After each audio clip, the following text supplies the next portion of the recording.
Assalamualaikum warahmatullahi wabarakatuh. Alhamdulillah, salatu wassalamu ala rasulillah, amma ba'd. Kaum muslimin yang dirahmati Allah subhanahu wa ta'ala, semakin panas keributan pro dan kontra.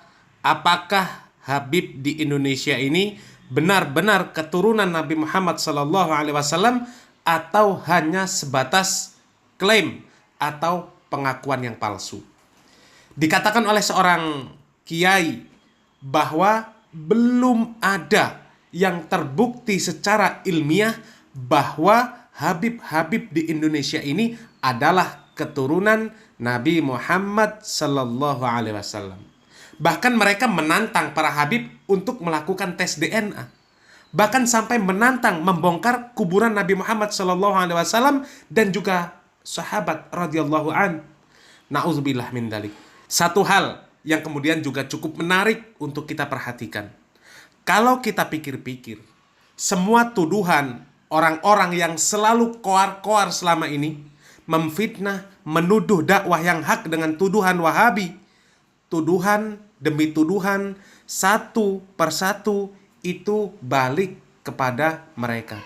Kembali kepada mereka tuduhan-tuduhan tersebut. Dahulu mereka menuduh Wahabi mau membongkar makam Nabi Muhammad SAW dan para sahabat. Padahal itu fitnah. Dan ternyata sekarang hanya karena mau membuktikan, mempertahankan gelar Habib, mereka sampai menantang membongkar makam Nabi Muhammad SAW dan sahabat radhiyallahu an. Na'udzubillah min dzalik. Kita simak videonya.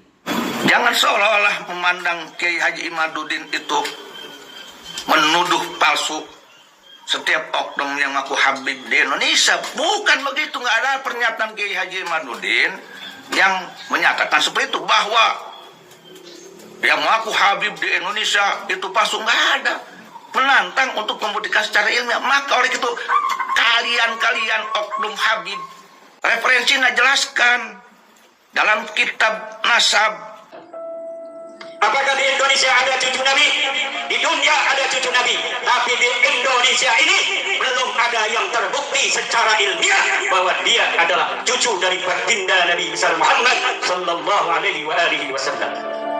Maka siapa saja yang mengaku sebagai cucu baginda Nabi ingin dipercaya, silahkan adakan tes DNA dan kita akan percaya kalau DNA-nya sesuai dengan DNA orang Arab. Saya setuju dengan pernyataan Kiai Haji Imaduddin. Harus bisa menjawab tantangan Kiai Haji Imaduddin, membuktikan secara ilmiah loh. Ilmiah. Kamu nggak dukung Kiai Haji Imaduddin, namun tes DNA. Setuju, memang harus tes DNA. Biar tidak ragu. Assalamualaikum. Kan kalau tes DNA itu harus diambil sampel kita, air liur atau darah atau rambut gitu kan. Boleh kita tes DNA. Ana yang duluan mau tes DNA, tapi ya dengan beberapa syarat. Syarat pertama, apakah bisa mereka yang meminta itu menggali kubur Rasulullah untuk mengambil darah Rasulullah?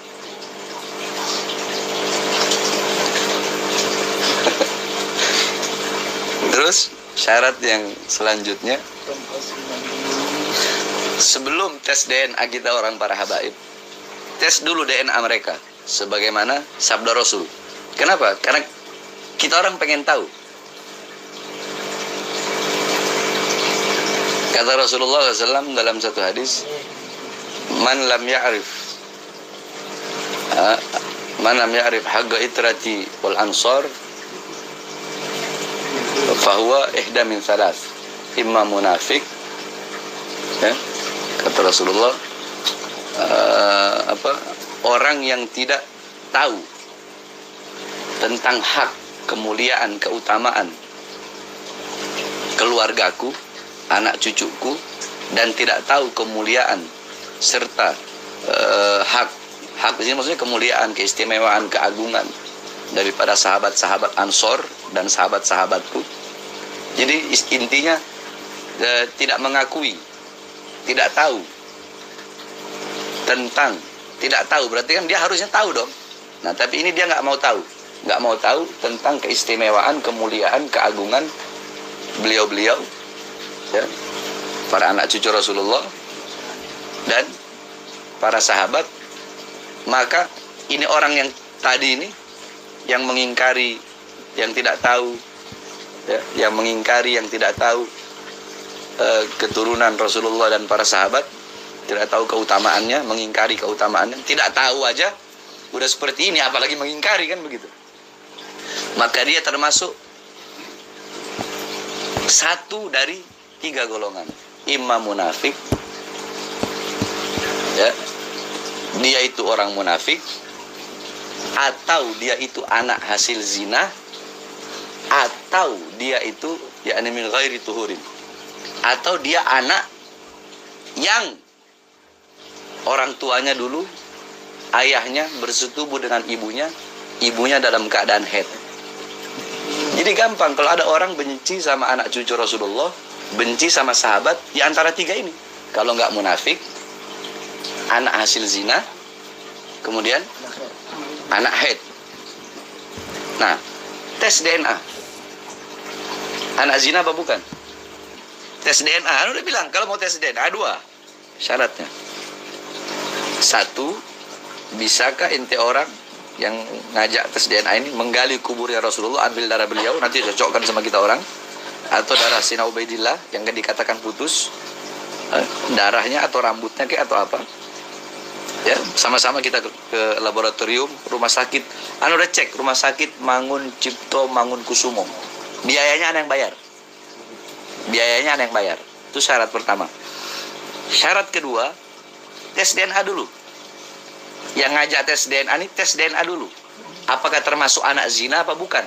Sebagaimana hadis tadi yang dikatakan oleh Rasulullah. Sebab yang mengingkari keturunan Rasulullah salah satu dari 3. Munafik, anak zina, atau anak yang disetubuhi dalam keadaan ibunya haid. Assalamualaikum warahmatullahi wabarakatuh.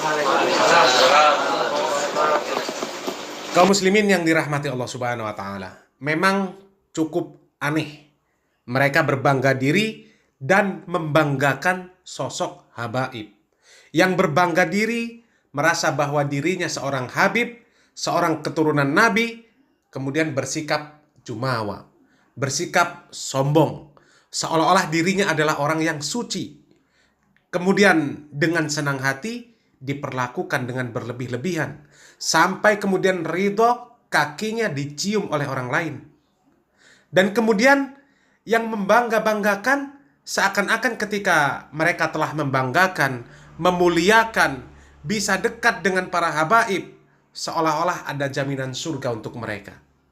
Padahal sangat jauh dari apa yang disyariatkan oleh Allah Subhanahu wa taala.